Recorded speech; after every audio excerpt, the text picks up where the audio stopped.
François Villa, je suis président de LNC que je dirige avec Mathilde Mottier.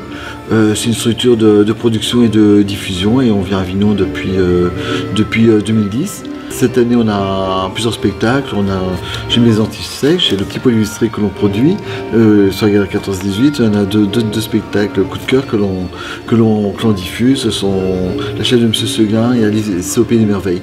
Le hasard fait que cette année, voilà, en diffusion, on a 3 jeunes publics et qui sont tous les 3 au même endroit. Enfin, donc, du coup, voilà, et on est très contents parce que voilà, donc ça crée une dynamique même entre les spectacles.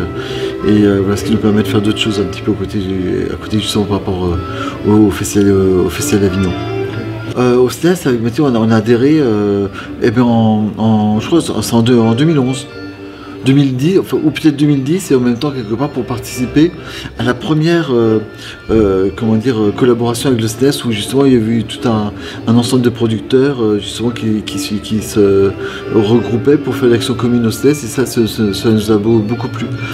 Donc l'adhésion au SNES est venue de façon très simple, quelque part on avait besoin d'un renseignement, on nous a pas posé la question si on était adhérent ou pas, enfin, on nous a aidé sur la question, mais on a trouvé ça très sympa.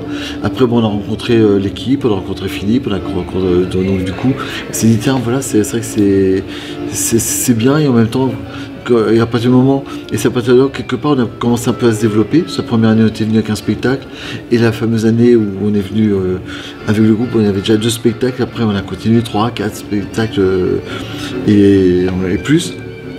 C'était quelque part un peu la mutualisation, un peu des actions, de se dire voilà quelque part, et ce qui était intéressant pour moi c'était de se dire de ne pas voir les autres tourneurs ou producteurs comme des concurrents, mais surtout comme des collègues, comme des personnes qui aiment la même chose, qui font la même chose. Voilà, et il n'y a pas du tout il n'y a pas d'esprit de compétition, mais aussi en même temps avec quelques-uns même aussi un esprit de solidarité et de soutien mutuel quand ça va pas, ou comme ça, enfin voilà, et vous trouvez des solutions ensemble. Du coup c'est vrai que et ça se matérialise aussi par un groupe de travail qu'on a tout au long de l'année pour réfléchir un peu à Avignon, pour essayer de faire évoluer des choses, et aussi en même temps faire prendre conscience quelque part ce que sont un peu, voilà, du coup de mettre un petit peu en avant des spectacles quelque part, on va dire professionnels, quelque part qui garantissent aussi vis-à-vis du public, mais surtout aussi des salles qui vont nous accueillir par la suite, garantie professionnelle, un peu des cachets, de tout ça, enfin voilà, donc du coup par rapport,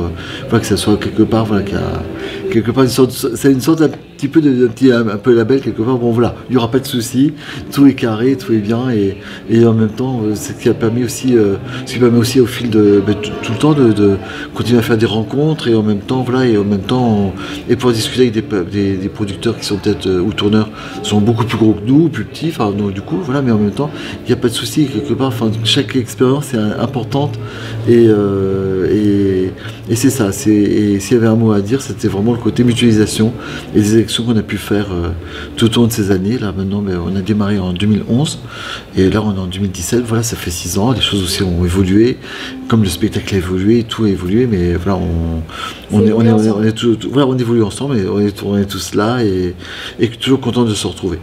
Malheureusement, on n'en parle pas assez. Voilà, parce que le crédit d'impôt, il existe. Enfin, je dis, on n'en parle pas assez. On n'en parle pas assez dans le spectacle vivant, parce que le crédit d'impôt, on le retrouve un peu dans plein de domaines. Je ne vais pas les citer tous, mais on le retrouve dans plein de domaines. Sauf que si on regarde sur le spectacle vivant, on ne le retrouve pas. Et alors, du coup, c'est ce qui pose deux questions, quoi. Enfin, vraiment, on se dit pourquoi on ne le retrouve pas sur le spectacle vivant, alors que si on regarde, nous en tant que producteurs, on prend des risques, mais d'énormes risques. C'est vrai que des fois, beaucoup voient un peu les producteurs privés, oh ben d'accord, ils se font de l'argent. C'est pas du tout ça. À un moment donné, produire, c'est aussi quelque part d'avoir un désir d'accompagner un projet, de faire exister un projet.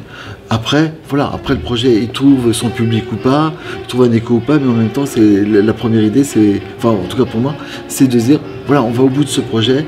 Voilà, du coup, sinon on n'y va pas, eh bien, il n'existera pas. Alors on y va, voilà. Et du coup, c'est vrai que du coup, au niveau des aides, on n'en a pas.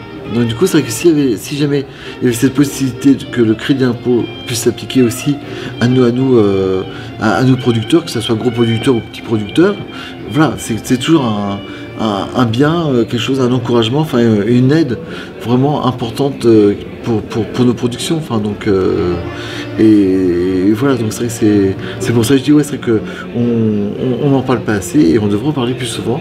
Et quelque part, voilà, réfléchir aussi pourquoi le crédit impôt ne s'applique pas au spectacle vivant.